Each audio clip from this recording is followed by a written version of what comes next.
پیارے دوستوں، میں آپ کو ایک کہانی سناتا ہوں۔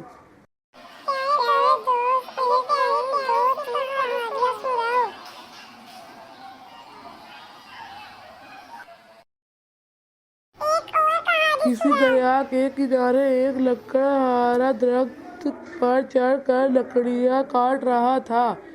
خدا کا کرنا ایسا ہوا کہ اس کا کلہاڑا ہاتھ سے چھوٹ کر دریا میں گر پڑا۔ اسے بہت دکھ ہوا۔ وہ درخت سے نیچے اتر آیا کیونکہ وہ بہت غریب تھا، اس لیے کلہاڑا گم ہونے پر وہ بہت رویا۔ دل ہی دل میں سوچنے لگا کہ اب وہ روزی کیسے کمائے گا۔ اس کے پاس اتنے پیسے نہیں تھے کہ وہ ایک نیا کلہاڑا خرید سکتا تھا۔ وہ غم زدہ حالت میں بیٹھا سوچوں میں گم تھا کہ اچانک ایک فرشتہ ظاہر ہوا۔ اس نے لکڑہارے سے رونے کی وجہ پوچھی۔ لکڑہارے نے اسے پورا واقعہ سنایا۔ فرشتے نے اسے تسلی دی اور دریا میں غوطہ لگا کے سونے کا کلہاڑا نکال لایا۔ لکڑہارے نے یہ کلہاڑا لینے سے انکار کر دیا۔ فرشتے نے دوبارہ غوطہ لگایا اور چاندی کا کلہاڑا نکال لایا۔ لکڑہارے نے اسے بھی لینے سے انکار کر دیا۔ تیسری مرتبہ پھر فرشتے نے غوطہ لگایا۔ اب اس کے ہاتھ میں لوہے کا کلہاڑا تھا۔ لکڑہارا اپنا کلہاڑا دیکھ کر بہت خوش ہوا اور بولا کہ یہی میرا کلہاڑا ہے۔ لکڑہارے نے اسی ایمانداری پر فرشتہ بہت خوش ہوا۔ اس نے سونے اور چاندی کے دونوں کلہاڑے بھی اسے انعام میں دے دیے۔ نتیجہ ایمانداری بہترین حکمت عملی ہے۔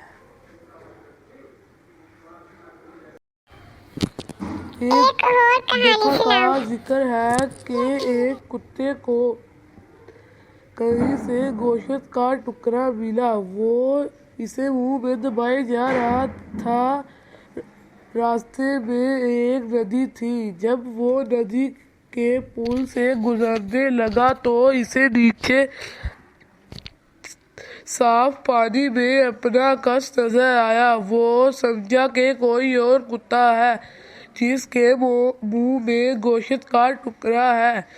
کتا بڑا ہی لالچی تھا۔ اس نے سوچا کہ دوسرے کتے سے بھی گوشت کا ٹکڑا چھین لوں اور پھر مزے سے کھاؤں گا۔ دل میں یہ خیال آتے ہی وہ زور سے بھونکا۔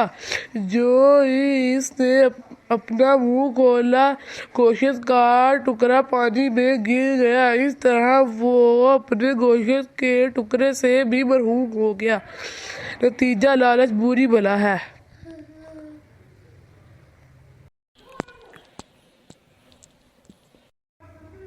ایک دفعہ کا ذکر ہے کہ کسی جنگل میں خرگوش اور کچھوا رہتے تھے۔ دونوں میں گہری دوستی تھی۔ خرگوش اپنی تیز رفتاری پر بڑا غرور تھا اور کچھوے کو اس کی سست رفتاری سے طعنے دیتا تھا۔ کچھوے کو یہ بات انتہائی ناگوار گزرتی۔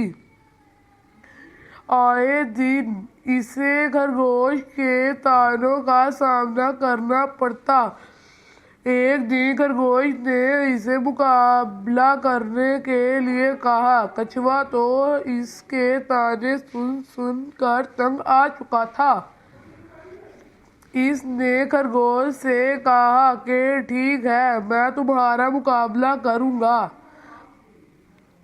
دونوں میں شرط لگ گئی کہ ان کے رہنے کی جگہ سے جنگل کے کونے میں موجود برگد کے درخت تک جو پہلے پہنچے گا وہ مقابلہ جیت جائے گا۔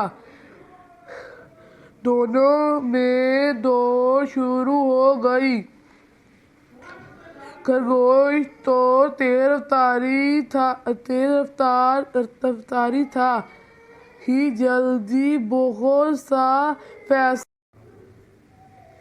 اس نے پیچھے مڑ کر دیکھا تو کچھوا نظر نہ آیا۔ اس نے سوچا کہ کچھوا ابھی بہت دور ہے، کیوں نہ کچھ دیر آرام کر لیا جائے۔ یہ سوچ کر وہ درخت کے گھنے سائے میں سو گیا۔ کچھ دیر بعد کچھوا وہاں سے گزرا۔ اس نے خرگوش کو سویا ہوا پایا۔ کچھوے نے اپنا سفر جاری رکھا اور منزل مقصود تک پہنچ گیا۔ جب خرگوش کی آنکھ کھلی تو اس وقت سورج کافی حد تک ڈھل چکا تھا۔ اس نے ادھر ادھر دیکھا تو اسے کچھوا کہیں نظر نہ آیا۔ چنانچہ اس نے لمبی لمبی چھلانگیں لگائیں۔ جب وہ برگد کے درخت کے قریب پہنچا تو وہ کچھوا کو وہاں پہلے سے موجود پا کر بہت شرمندہ ہوا۔ نتیجہ غرور کا سر نیچا ہوتا ہے۔